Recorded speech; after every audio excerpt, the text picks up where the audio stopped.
ang mga kwento ng pag-ibig, kwento ng buhay at kwento ng pag-asa dito sa Barangay Love Stories. Love Stories.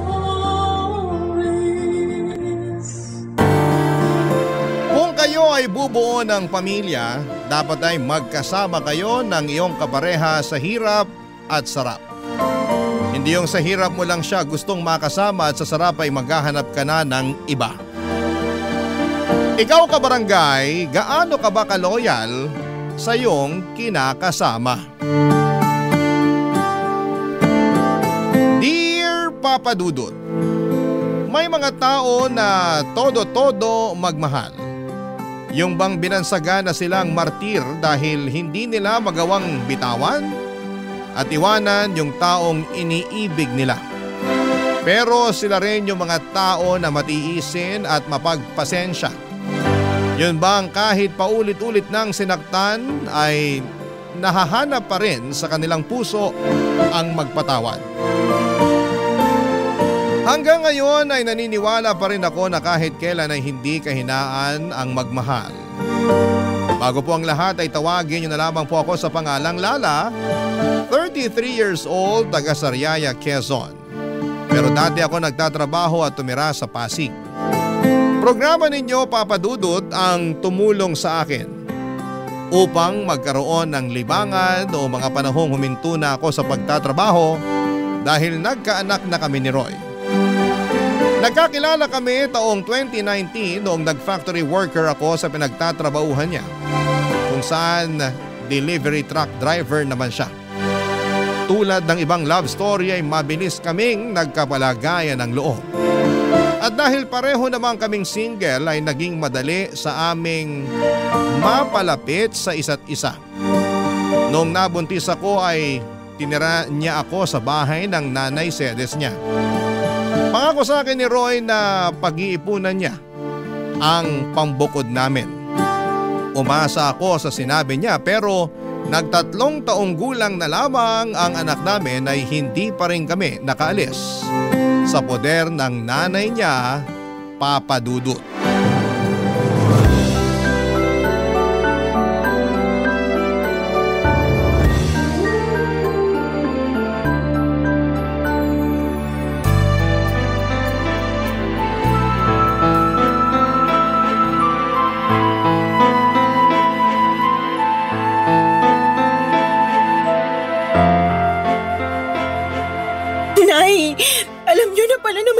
Si Roy pero kinukonsinti niyo pa.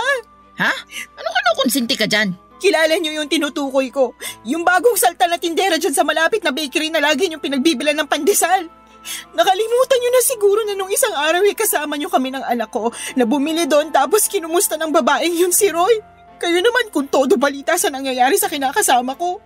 Para yun lang. Paano mo naman naisip na babae nga yun ni Roy? Paano ko naisip? Siyempre, narinig ko kayo na nirereto siya doon. Ha? Bakit ka ba nakikinig sa usapan na may usapan? Huwag niyo na pong ibahin ang usapan. Hey! Oo, sige na. Babae nga ng anak ko yung tindera dun sa bakery. Sinasabi ko na nga ba? Pwede ba? Huwag kang matungal dyan na para kang baka. May ano pag-isipin ng mga kapitbahay natin? Isipin na nila kung anong gusto nilang isipin. Wala akong pakialam. Naku, kahit kailan talaga wala kang hiyain, no? Bakit? Kayo ba meron nun? Ano sinabi mo? Bastos ka! Kayo po yung mas bastos. Pag hindi talaga ako nakapagpigil, masasabunutan kita, Lala. Alam mo yung ugali mong ganyan? Yan yung dahilan kung bakit ayaw sa'yo ng anak ko. Kaya di na ako magtataka kung pinagpalit ka niya sa iba. Hindi naman ako magkakaganito kung hindi dahil sa anak niyo. Yan, yung pagiging maingay mo at palingkera yung madalas reklamo ni Roy sa akin. Yan po bang sumbong sa inyo ni Roy? Oo. Lagi na lang malungkot yung anak kong yon. Mukhang depressed lagi kasi inaaway mo raw. Hindi totoo yan. Nag-iimbento lang siya. Ay, ginawa mo pa talagang sinungaling ang anak ko. Sinungaling naman po talaga yung anak nyo. Kanino pa ba siya magmamana? Eh di sa inyo rin na nanay niya. Aba, sumusobra ka na talaga ha? Halika rito para masabunutan kita. Aray ko, Nay!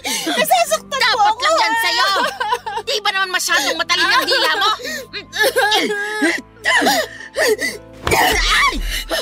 Sumusobra ka na talagang babae ka! Kayo po yung sumusobra.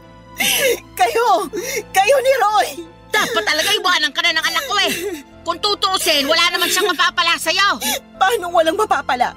Dahil ba wala akong trabaho? Kawawa naman ang Roy ko. Mag-isang kumakayod para sa inyo ng anak mo. Anak din po ni Roy yung anak ko. Apo nyo rin po, kaya ano po ba pinagsasasabi nyo dyan? Basta! Simula nang dumating kayo sa pamamahay na to, parang bumigat na ang pamumuhay namin.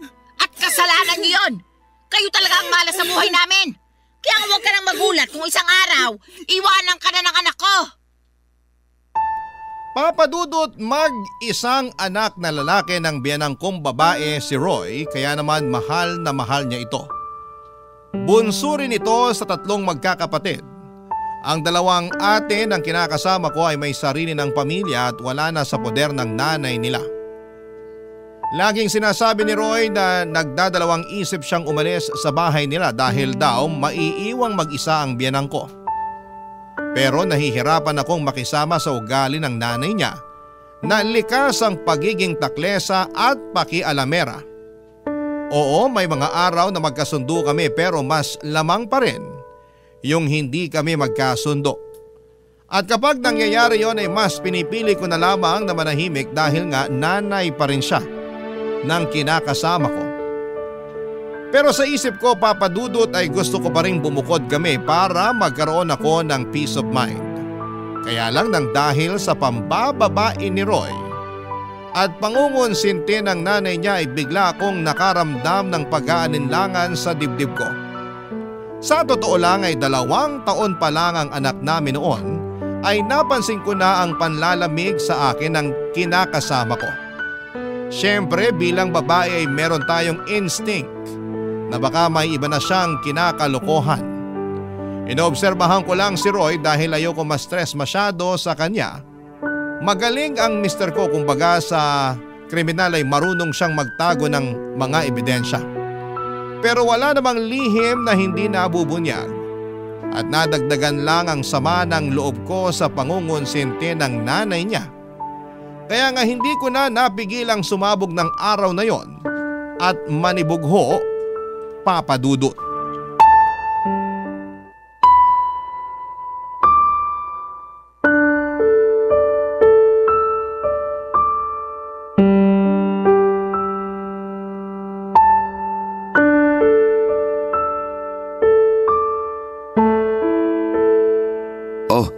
Yan lang sinweldo namin. Ano to? Anong ano yan? E di sweldo namin. 500? Bakit ito lang? Magagawa ko kung yan lang. Baka nakakalimutan mo na marami akong loan. Malamang kinaltas na dyan. Hindi ako naniniwala sa'yo. Patingin ang payslip mo. Ayoko nga. Anong ayaw mo? Wala na. Tinapon ko na. Roy naman, napakaliit nito. Alam mo namang may sakit yung anak natin, diba? Akala ko ba magaling na siya? Hindi naman tumalab yung halamang gamot na pinainom ng nanay mo sa kanya. Hindi nawala yung lagnat niya. Natatakot na ako baka kung ano ng sakit ng anak natin. Masyado ka namang OA. Ayos lang yung anak natin. Paano magiging ayos? Pabalik-balik nga yung lagnat niya. Tsaka ako pa talaga yung OA, ha? Para ka namang hindi nag-aalala sa anak mo. Nag-aalala rin ako. Pero anong magagawa ko kung yan lang sinahod ko? Pagkasyain mo na lang.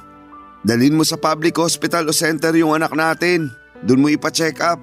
Baka nga makalibre ka pa. Sige, susubukan ko. Ganyan nga. Subukan mo rin manghingi ng libreng gamot. Malamang bigyan ka rin doon. Oh, ano pang binubuntong hininga mo dyan? Akala mo ba hindi na ako nakakahalata? Nakakahalata sa ano ba? Na palagi na lang kakarampot yung perang binibigay mo sa amin ng anak ko. Anak naman ng teteng. Di ka ba nakinig? Sabi ko, kaltasan ngayon. Kaya yan na lang natira. Ang sabihin mo, binigay mo yung pera mo dun sa babae mo. Ha? Ano bang pinagsasasabi mo dyan? Kunwari ka pa. Akala mo yata hindi ko alam na naglalandian kayo ng tindera dun sa bakery na laging pinagbibila ng nanay ng pandesal. Oh, paano naman tayo napunta dun? Huwag mo akong gawing tanga. Wisit naman, Lala. Ano bang iniiyak-iyak mo? Nakuha mo ba akong tanungin alam mo naman sa sarili mo yung dahilan? Araw-araw na lang na ginawa ng Diyos na pinararamdam mo sa akin na hindi mo na ako mahal. Pero alam mo yung mas masakit? Pati yung anak mo na sarili mong dugot laman, wala ka na rin pakialam. Pwede ba? Pagod ako ha. Galing na nga ako sa trabaho oh. Bad trip na nga ako na maliit sweldo ko tapos mas babad tripin mo pa ako. Galing daw sa trabaho, lukoy mo lelang mo. Aba, talaga naman. Akala mo talaga sa akin pinanganak kahapon ano? Tingnan mo nga, anong oras na? 12:00 na ng madaling araw. Sinabi mo sa akin kanina na tuwing gantong araw wala kayong delivery sa malayo. Kaya wag na wag mong maidadahilan sa akin na dun ka ginabi. Sabihin mo inuna mo pang pumunta sa babae bago umuwi rito sa bahay. Ay, nakakasira ka talaga ng ulo na babae ka. Dami mong alam. Dami mong satsat. Bakit? Dahil ba 500 lang binigay ko sa'yo? Isa na rin yun sa mga dahilan. Ewan ko sa'yo. Buti pa matutulog na ako. Taga, hindi pa tayo tapos mag-usap, Roy? Ayaw na kitang kausap. Kainis ka. Ikaw pa talagang may ganang mainis? Malamang. Pagod na nga yung tao tapos sinermonan mo pa. Di ka na lang magpasalamat may inabot ako sa'yo. Meron pa naman tayong makakain hanggang sa susunod na sweldo ko. Masyado ka lang talagang mapaghanap.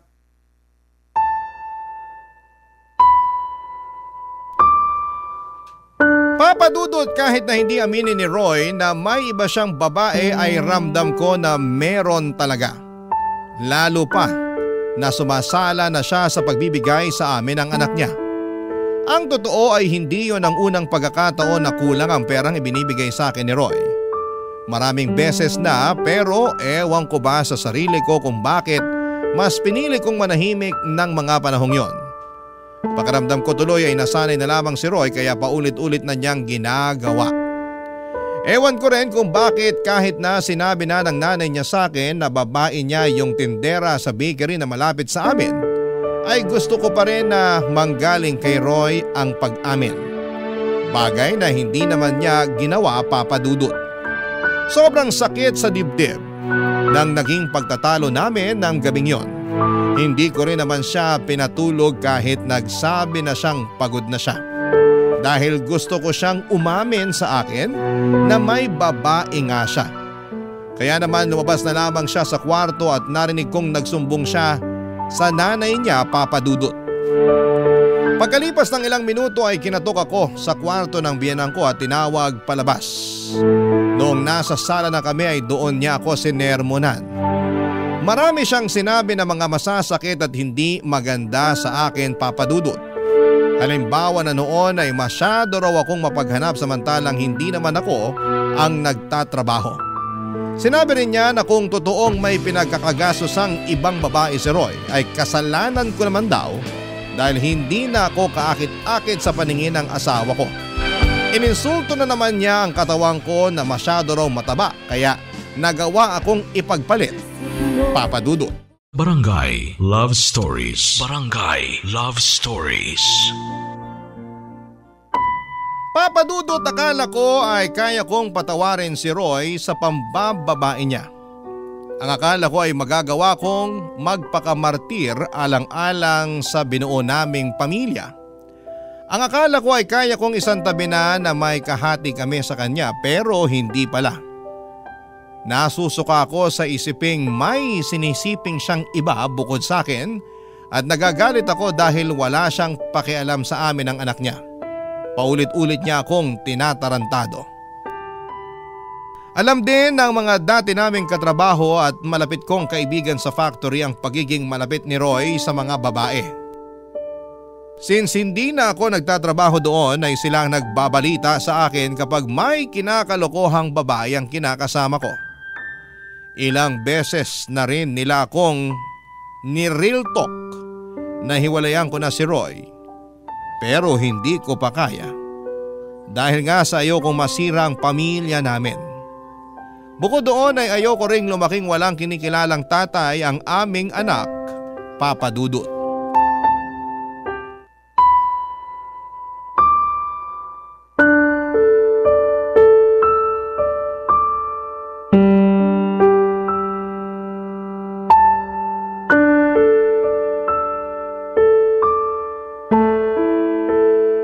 Lala, masayiin mo nga yung likod ko.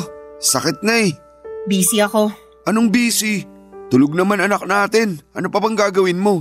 Marami. Magsasampay pa ako ng mga damit natin. Akala ko naman tapos ka na maglaba. Hindi pa, kasi pinakain ko pa't pinatulog yung anak natin. Mabuti sana kung tinutulungan mo ko, kaso hindi naman. Pagod ako. 6 na araw kaya ako nagtrabaho. Ngayon na nga lang day off ko, patutulungin mo pa ako sa'yo sa paglalaba. Oh, edi sana ikaw na lang muna nagpakain sa anak natin. Sana tapos na ako sa pagsasampay. Bakit ko gagawin yun? Pagod nga ako. At trabaho ng mga babae yun. Alam mo ikaw? Oh, ano na naman? Wala. Balik na ako sa pagsasampay. Sandali lang. Masayin mo muna likod ko. Hindi ka ba nakakaintindi? Magsasampay pa nga ako ng mga labahan natin. Naiintindihan ko naman. Pero pwede bang mamaya na lang? Mamayain ko mukha mo eh. Bakit ka ba ganyan? Anong bakit ako ganito? Nakuha mo pang magtanong?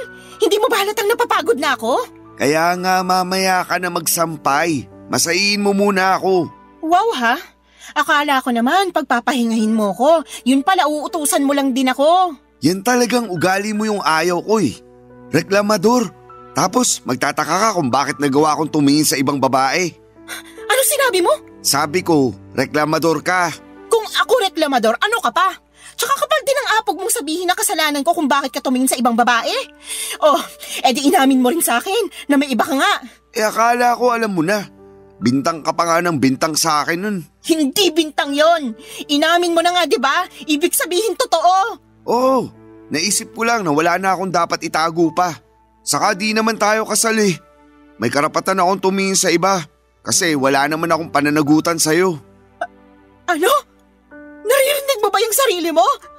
Walang pananagutan sa akin eh, may anak tayo, Roy! Oo, pero magkakaanak na rin kami ni… Ano sinabi mo? Pwede bang kumalma ka muna? Nakakagulat ka naman eh. Bigla-bigla kang sumisigaw. Ay ko! Bakit ka ba nangahampas? Tanong-tanong ka pa eh, kulang pa nga yung pangahampas ko sa'yo. Tsaka kapal na mukha mong sabihin sa akin na nabuntis mo yung kabit mo. Nakakadiri ka. Ano sa palagay mo dapat na maging reaksyon ko, ha? Matuwa ako? Magpa-party ako at ipaglatag ka ng red carpet kasi magkakaanak na kayo ng kalantari mo? Hindi naman, pero… Alam mo, ayoko na. Ha? Anong ayaw mo na? Ayoko na ng ganitong buhay kasama ka. Pagod na ako kung alam mo lang. Hindi ito yung klase ng pagod na madadaan sa tulog o pahinga.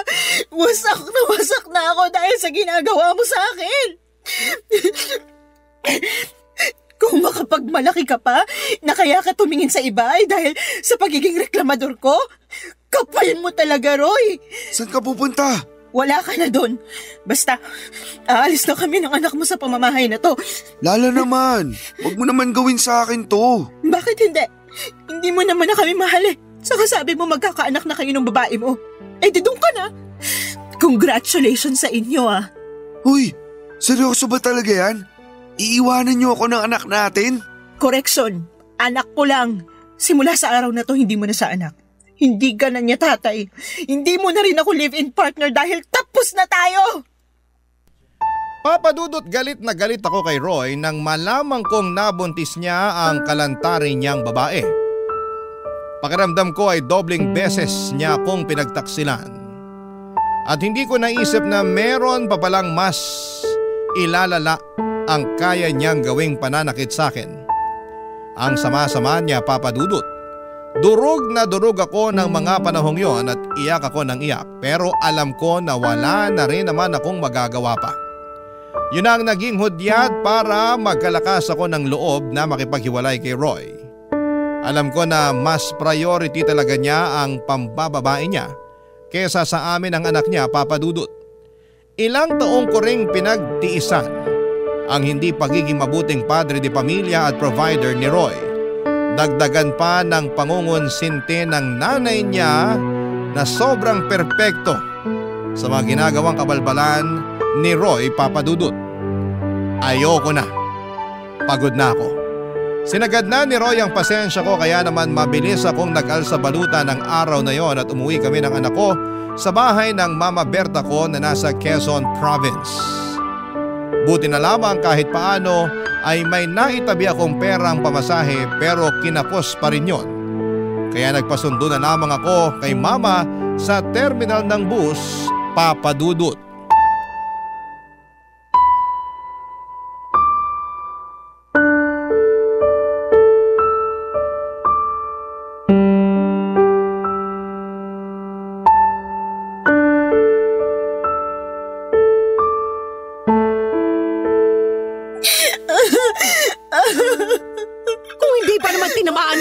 yung Roy na yan. Halika, samahan mo ako sa kanila dun sa Pasig. Puputulin ko yung pagkalalaki niya. Wag na po. Tsaka ayoko na rin pong bumalik sa kanila. Pwes, ako ang babalik para maipaghiganti kita. Hindi na po kailangan. Ayoko na po ng gulo. Ewan ko, hindi ako mapakali. Gusto kitang ipaghiganti. Sobrang sama ng ginawa ng Roy na yun sa'yo, nak. Tapos pati nanay niya kinukonsinti siya. Ano talaga naman? Opo, hinahayaan niya ng babae yung anak niya. Pinalalabas na kasalanan ko kasi marami raw akong pagkukulang. Babalatan ko sila ng buhay mag-ina eh. Kailan pa nila ginagawa yun sa'yo? Matagal ko na pong nararamdaman na may babae si Roy. Pero nito lang sa umamin at ang masahol pa, nabuntis na raw niya. Matagal na pala pero tiniis mo lang? Ayoko lang kasing masirang pamilya namin eh. Ayokong mawalan ng tatay ang anak ko. Mas mabuti pang lumaki na walang kinikilalang tatay yung anak mo. Kesa meron nga pero nuknuka naman ang katarantaduhan. Buti naman natauhan ka na, Lala. Kaya nga po. Mali ko lang kasi pinatagal ko pa. Hinayaan ko dahil umaasa ako na sa huli. Kami pa rin ang anak niya yung pipiliin niya. Hindi niya kayo deserve ng anak mo. Kaya tama lang na iniwan mo ng lalaking yon. Magsama sila ng babae niya. Pero kung may pagkakataon lang talaga, gusto ko siyang bigyan ng kaliwat kanang sampal at sisikmuraan ko rin para magtanda. Pag nakisali nanay niya, papangahan ko. Manaman eh. O bakit? Magaling kaya ako manuntok? Alam ko po, pero hindi na kailangan. Sabi ko nga po, ayoko na bumalik sa kanila. Karma na lang po bahala na maghiganti para sa amin ng anak ko. Sa bagay, naniniwala pa naman ako dyan sa karma. Yung bang kapag gumawa ka ng masama, doble o triple na masamang karma rin babalik sa'yo? Puti na lang talaga naisipan mo ng hiwalayan ng manlolokong yun. At umuwi kayo rito ng apo ko. Kasi welcome naman kayo rito sa bahay. Salamat, Ma. At sorry din dahil ang tanga-tanga ko. Dapat noon ko pa ginawa na makipaghiwalay kay Roy. Hindi na sana ako nasaktan ng gusto. Hayaan mo na. Nangyari na eh. Tsaka sabi mo ayaw mo namang masirang pamilya nyo. Ayaw mong mawalan ng tatay yung anak nyo. Ibig sabihin, nilaban mo. Pero si Roy talaga yung may diferensya rito. Kulang yata sa bakuna yung taong yun eh. Pareho sila ng nanay niya may pagkasintu-sinturin. Pag naligaw talaga yun dito sa Quezon, makakatikim mo sa akin ng suntok sa muka. Paawat na po kayo. Hindi ko lang matanggap na ginano nilang kaisa-isang anak ko. Yun ay kinagagalit ko. Sana naiintindihan mo. Wala namang magulang na naghahangad na masaktan ng iba mga anak nila. Naiintindihan ko po kayo. Kaya lang bilang anak, ayoko naman na mapahamak kayo sa kagustuhan yung maipaghiganti ako laban sa kanila sakaling mag-cross ulit yung landas namin. Pero sana, wag na talaga kahit kailan. Sana nga. Naniniwala naman ako sa iyo na kaya mong itaguyod ang anak mo eh. Kakayanin ko po. Oo naman. Malakas ka. Matapang kang babae. Ako kaya nanay mo. Tsaka nandito lang kami ng tatay mo para tulungan kang bumangon. Papadudot mabait si Mama at ang kinakasama niya na tinuring ko na rin parang tunay na ama.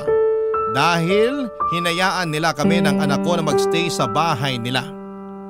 Matagal na panahon na rin simula nang umalis ako sa Sariaya para hanapin ang kapalaran ko sa Maynila. Doon ako nakapagtrabaho at nakapagrenta ng maliit na apartment bago ko nakilala si Roy. Wala akong kapatid at wala rin namang anak ang mama ko sa tatay-tatayan ko at tanging pagtitinda lamang ng mga gulay at prutas sa may tabing kalsada ang pinagkakabalahan nila. Kaya naman masayang-masaya sila dahil umuwi kami ng anak ko. Sa paglipas ng mga araw ay sinabi ko sa sarili ko na gusto ko na lang mag-focus sa pag-move on kay Roy at intindihin ang anak ko. Kaya nga kahit masakit, mahirap at nakakatakot ay sinimulang kong umusan.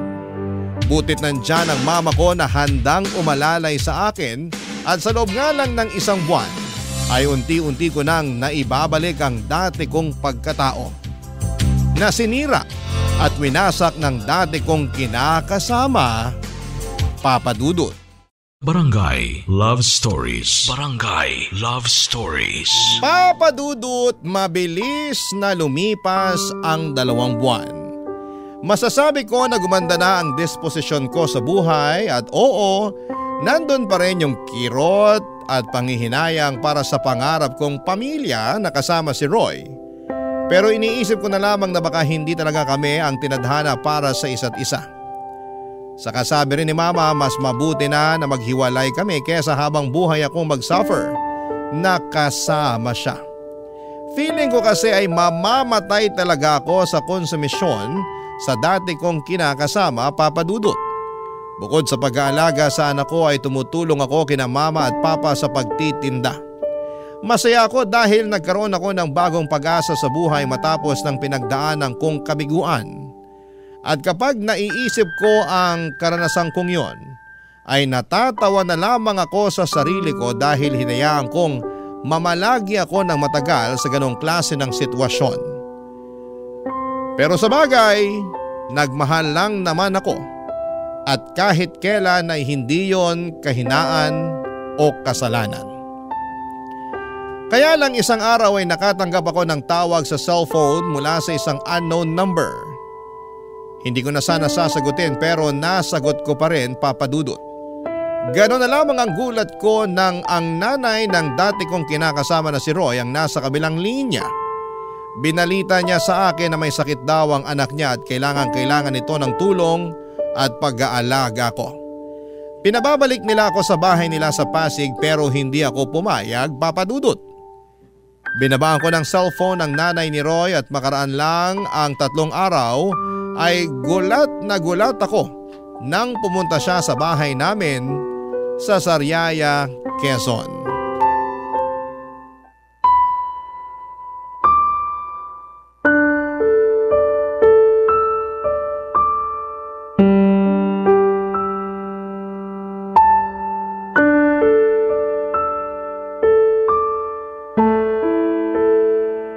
Nay, tuloy po muna kayo. Kala ko hindi mo na ako papapasukin dito sa bahay niyo. Tagal mo akong tinitignan sa harap ng pinto eh. Pasensya na po, nagulat lang ako. Siguro hindi mo akalain na makikita kita, no? Ganun na nga po.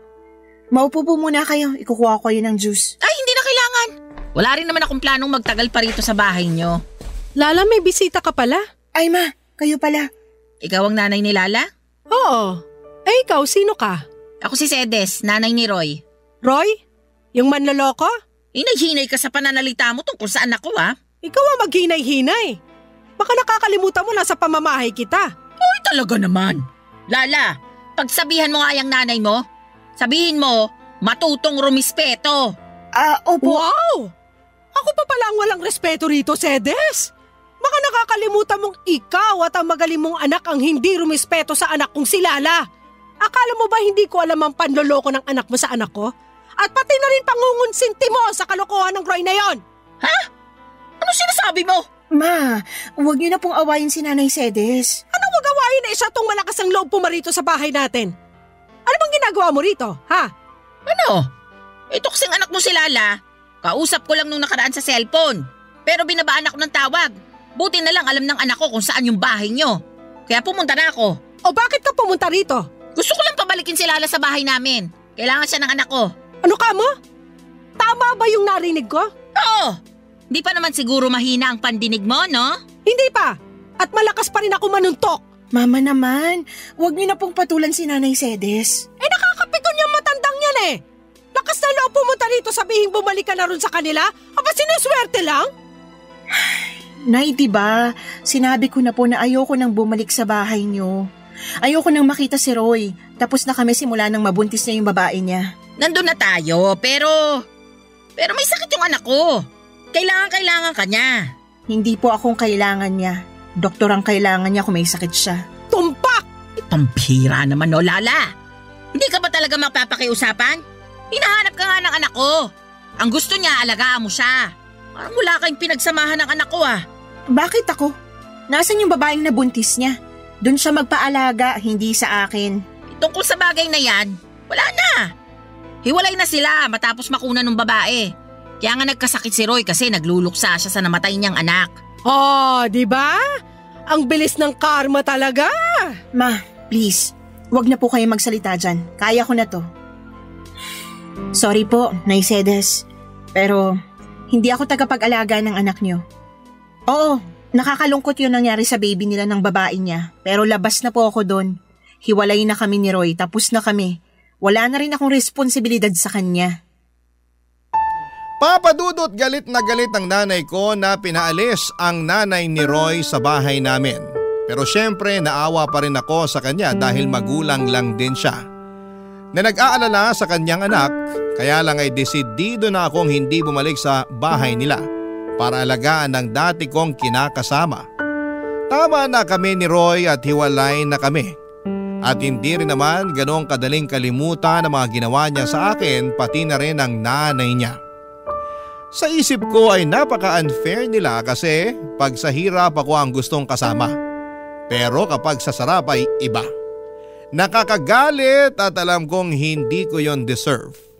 Kaya nga pinagdasal ko na lamang na sana'y gumaling si Roy sa kanyang karamdaman pero wala na akong plano na bumalik sa buhay niya. Masaya na ako kasama ang anak ko at ang mga tao na totoong nagmamahal at nagpapahalaga sa akin.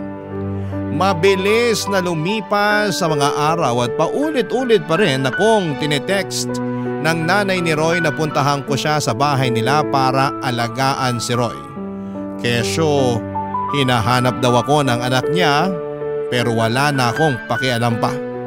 Kinatagalan ay tumigil na rin si Nanay Cedes sa pagte-text sa akin. Siguro'y nagsawa na din o di kaya ay tinanggap na lamang niya ang desisyon ko. Nagdaan pa ang 1 buwan at lumuwas ako noon sa Pasig para magninang sa binyag ng anak ng dati kong katrabaho. Noong nasa bahay nila kami pagkatapos ng binyagan sa simbahan, nagulat ako kasi nandun si Roy na bigla na lang daw pumunta dahil sigurado raw siya na pupunta ako. At binalita niya sa akin na magaling na siya sa sakit niyang pulmonya, papadudot.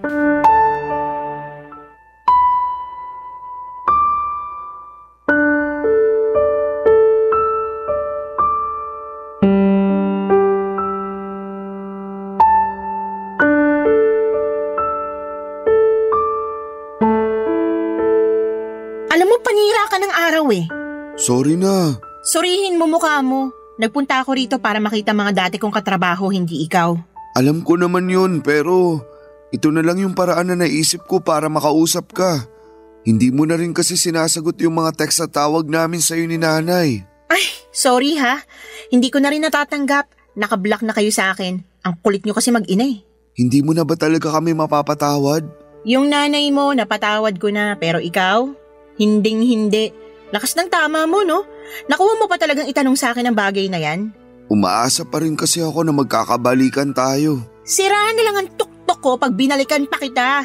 Pero may anak tayo. May karapatan pa rin ako sa bata. Hindi ka naman nagpakatatay sa anak natin eh. Ayaw mo nga na alagaan siya, di ba?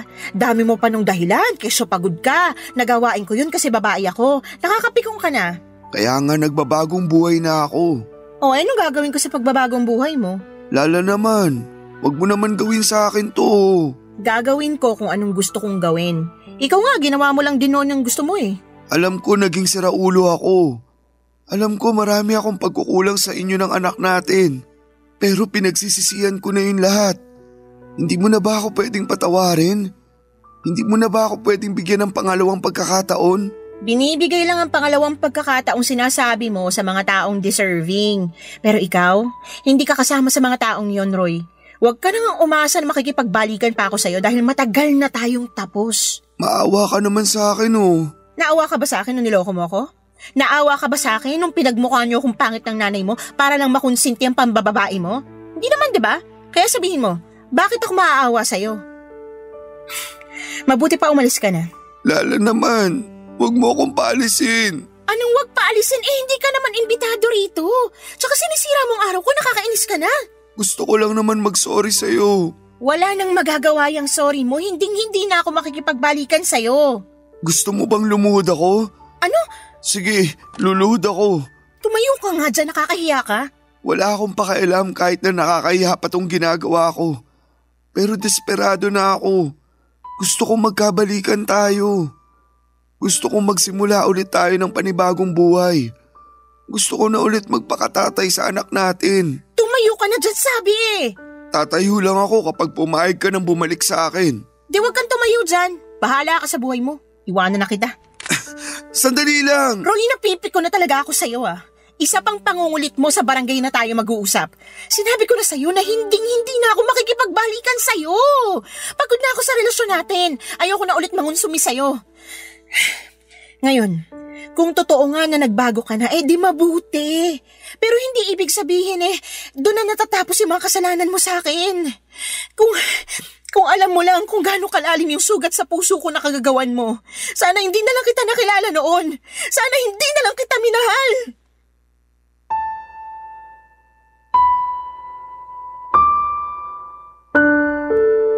Papadudot, kitang-kita ko ang matinding lungkot sa mga mata ni Roy nang marinig ang mga sinabi ko.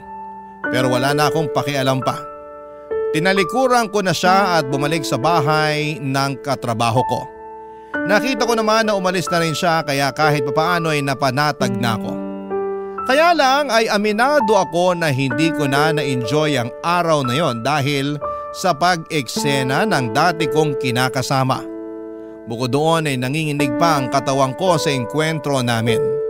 Pero wala akong pinagsisihan na tinanggihan ko ang pakikipag-ayos niya sa akin. Kung noong nagkasakit siya ay nagawa ko siyang tiisin. Alam ko sa sarili ko na magagawa ko ulit yon. At hanggang sa kasalukuyan ay masaya ako sa desisyon kong tuluyang makipaghiwalay na sa kanya, Papa Dudut. At ang huling balita ko ay nag-resign na raw siya sa pabrika na pinagtatrabahuhan niya. At hindi ko na alam kung ano na ang nangyari sa buhay niya. Basta sa ngayon ay focus na lamang ako sa sarili ko at sa aking anak. Maraming salamat po, Papa Dudut, sakaling mapili po ninyong basahin ang istorya ng buhay ko. Sana po'y kinapulutan po ito ng aral at inspirasyon ng mga kabarangay natin na huwag manatili sa mapang-abusong relasyon. Matuto tayong piliin ang ating sarili. Huwag tayong magpakamartir. God bless po sa inyong istasyon and more power, Papa Dudut. Ang inyong forever kapuso at kabarangay, Lala. Barangay Love Stories. Barangay Love Stories. Anong say mo sa Barangay Love Stories na ito? Pagkwentuhan natin sa comment section yan. Nagustuhan ng iyong napakinggan? Ituloy yan via live stream sa www.gmanetwork.com/radio. Barangay LS. In Mega Manila, 97.1. Forever.